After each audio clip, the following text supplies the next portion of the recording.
तो नमस्कार दोस्तों, मैं शुभम आपका स्वागत करता हूं आपके अपने चैनल क्विक इंडिया स्टडी में। तो काफ़ी लंबा गैप हो गया, क्लास नहीं हो पाई। तो चलिए फिर से नए रूटीन के साथ, नए टाइम टेबल के साथ अपनी क्लास को स्टार्ट करते हैं, शुरू करते हैं। ठीक है। तो आज जो है ना, आज हम इसमें चर्चा करेंगे ज्योग्राफी के बारे में। किसके बारे में चर्चा करेंगे अभी? ज्योग्राफी में, जियोग्राफी के बारे में, इसके बारे में चर्चा करेंगे। ठीक है।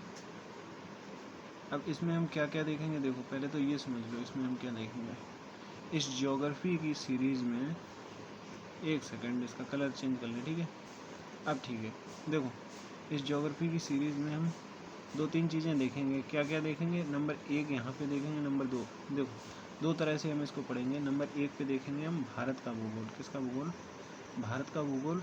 वहीं नंबर दो पे हम देखेंगे विश्व का भूगोल। क्या? विश्व का भूगोल। ये दो चीज़ें हम मोटा मोटा देखेंगे। अब क्या क्या देखेंगे इसमें? देखो भारत के भूगोल में हम देखेंगे, पहले हम विश्व भूगोल से शुरू करेंगे। क्योंकि ऐसा ना, पृथ्वी की उत्पत्ति वगैरह आप लोगों को पता हो जाएगी, फिर आप लोग अच्छे से कर पाएंगे इसमें। ठीक है।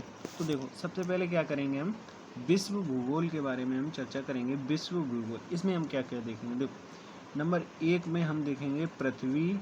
पहले तो हम थोड़ा सा अंतरिक्ष के बारे में जानेंगे, हल्का सा अंतरिक्ष के बारे में, ज़्यादा नहीं, क्योंकि ये आपके सिलेबस में इतना नहीं पूछा जाता, नहीं आता। अंतरिक्ष के बारे में जानेंगे और उसके बाद हम थोड़ा सा फिर हम पृथ्वी के पर आ जाएंगे। और पृथ्वी पर आने के बाद इसमें हम चर्चा करेंगे, पृथ्वी में आने के बाद हम चर्चा करेंगे ये कैसे बनी। ठीक है, यानी इसकी उत्पत्ति कैसे हुई, इसको हम उत्पत्ति भी कह सकते हैं। ठीक है, इसकी उत्पत्ति कैसे हुई। ठीक है, और कितनी पुरानी है। ठीक है, पुरानी है। और कैसे इसको नापते हैं, मापते क्या उसके साधन है। ठीक है, और इसी में हम आपकी देखेंगे इसकी संरचनाएं कैसी हैं, कैसी कैसी संरचनाएं पृथ्वी पर मौजूद हैं। ठीक है, और संरचना के बारे में, उन संरचनाओं के गुण क्या हैं ये देखेंगे। इन संरचनाओं के गुण क्या हैं, विशेषता क्या हैं, ये सारी चीज़ें देखेंगे। ठीक है, और फिर कहाँ कहाँ कैसी स्थल आकृतियाँ या महाद्वीपीय जो स्थल महाद्वीपीय आकृति हैं वो कैसी कैसी और कहाँ कहाँ पाई जाती हैं। ठीक है, ये जो आकृति हैं वो कैसी और कहाँ पाई जाती हैं। ठीक है, ये सारी चीज़ें देखेंगे। ठीक है, और फिर हम थोड़ा सा इसमें चर्चा करेंगे जलवायु के बारे में।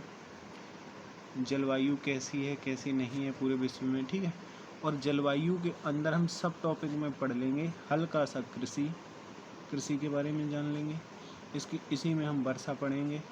वर्षा कौन कौन से क्षेत्र में कम होती है, ज़्यादा होती है, ये सारी चीज़ें हम पढ़ लेंगे। तो इसमें हम वर्षा पढ़ेंगे।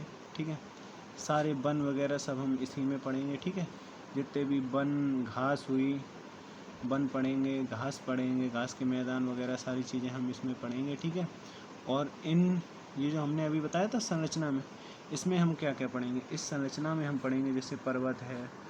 ठीक है, जैसे इसमें हम हिमालय पढ़ेंगे, अपना पर्वत है। ठीक है, एक सेकेंड। जैसे पर्वत में हम क्या पढ़ेंगे? पर्वत में अपना हिमालय है। ठीक है, कौन सा है? हिमालय है, एंडीज़ है, रॉकीज़ है, ये तमाम चीज़ें हम पर्वतों में पढ़ेंगे।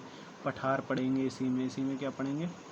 पठार पढ़ेंगे। इसी में हम और भी कई चीज़ें पढ़ेंगे। ठीक है, तो जलवायु में कृषि पढ़ेंगे, कृषि में फिर वर्षा पढ़ेंगे, वर्षा में कैसे वन कहाँ पे होते हैं, घास के बारे में जानेंगे और तमाम चीज़ें इसमें हम जानेंगे। ठीक है, ये हमारी विश्व की, नॉट ओनली भारत की, विश्व की। ठीक है, अब फिर हम ये सारा कंप्लीट करने के बाद फिर हम आ जाएंगे अपने भारत के भूगोल पे। और जैसे ही हम भारत के भूगोल में एंट्री लेंगे, सेम यही पढ़ेंगे। हम क्या पढ़ेंगे? भारत में कैसी आकृति हैं, कहाँ कहाँ पाई जाती हैं। ठीक है, यानी कि इसको हम मान सकते हैं भारत का विभाजन पढ़ेंगे, प्राकृतिक विभाजन। ठीक है, प्राकृतिक विभाजन, हम इसका भारत का प्राकृतिक विभाजन पढ़ेंगे। वो कितने तरह से बांटा गया है, जैसे एनसीईआरटी में पाँच तरह से दिया गया है, कुछ लोग 6 तरह से मानते हैं। ठीक है, और कुछ लोग इसको 4 ही तरह से मानते हैं। वो सारे विभाजन हम देखेंगे। ठीक है, और इसके इसके बाद और कई सारी चीज़ें होंगी, जैसे प्राकृतिक विभाजन के बाद जो इसका इसी प्राकृतिक विभाजन में, जैसे इसी में होता है, एक होता है कि हिमालय।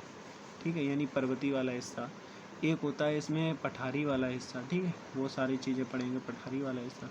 एक होता है मैदानी हिस्सा, कौन सा हिस्सा, मैदानी हिस्सा, और एक होता है अपना कौन सा, जिसको हम कहते हैं मरुस्थलीय हिस्सा, मरुस्थलीय हिस्सा, और एक होता है अपना कौन सा, जो द्वीप समूह है वो। ठीक है, तो ये सारी चीज़ों के बारे में हम जानेंगे, द्वीप समूह। ठीक है, तो ये सारी चीज़ों के बारे में हम इसमें जानेंगे, इसमें पता करेंगे। ठीक है, ये हमारा किसका हो जाएगा, ये हमारा हो जाएगा भारत के भूगोल। और इतना ही नहीं, अभी तो हम इसको पढ़ने के बाद फिर हम कहाँ से स्टार्ट करेंगे, एक सेकेंड, हाँ, फिर हम आ जाएंगे इसमें भारत में ही, भारत की कृषि देखेंगे। ठीक है, कृषि में ही हम इसमें फसलें वगैरह देख लेंगे। ठीक है, फसलें कैसी, कहाँ पे, कौन से राज्य में अच्छी होती हैं, कौन से राज्य में ज़्यादा, कौन से राज्य में कम। ठीक है, इसी में हम मृदा की, मिट्टी के बारे में चर्चा कर लेंगे इसी टॉपिक में। ठीक है, और आपकी जो वर्षा है, कहाँ पे कम, कहाँ पे ज़्यादा, वर्षा के बारे में भी हम इसी टॉपिक में चर्चा कर लेंगे। ठीक है, और भी कई टॉपिक आपको हम पढ़ाएंगे, लेकिन ये है अभी हम थोड़ा थोड़ा मोटा मोटा आपको सिलेबस बता रहे हैं। इसको पहले क्योंकि ऐसा ना, किसी भी जगह पे जाने के लिए आपके पास एक रोड मैप होनी चाहिए। जैसे मान लो हमें आगरा जाना है, कहाँ जाना है, आगरा जाना है। अब मुझे मैनपुरी से आगरा जाना है। ठीक है, ये रही अपनी मैनपुरी, तो मैनपुरी से हमें आगरा जाना है। ठीक है, अब जब तक हमारे पास आगरा जाने के लिए कोई रोड मैप नहीं होगा तो हम कैसे चलेंगे। अब मैनपुरी से चले, कहो तो इधर से इधर से इधर से इधर से घूमते हुए मुरादाबाद पहुंच गए। ठीक है, तो मुरादाबाद पहुंच गए, हमें तो जाना था आगरा। तो जब तक हम रोड मैप नहीं बनाएंगे हमें पता नहीं चलेगा कि हमें करना क्या है, एक्चुअली हमें क्या करना है। ठीक है, तो ये तमाम चीज़ें हम पढ़ेंगे, और इसमें जैसे कई चीज़ें हैं, और फिर बाकी जाने के बाद फिर हम लोग प्रीवियस ईयर क्वेश्चन पेपर लगाएंगे तमाम एग्जामों के। ठीक है, प्रीवियस ईयर क्वेश्चन पेपर लगाएंगे। ठीक है, प्रीवियस ईयर क्वेश्चन पेपर लगाएंगे। ठीक है, तो ये हमारा सिलेबस हो जाएगा मोटा मोटा। तो चलिए फिर मिलते हैं अगले लेक्चर में। धन्यवाद।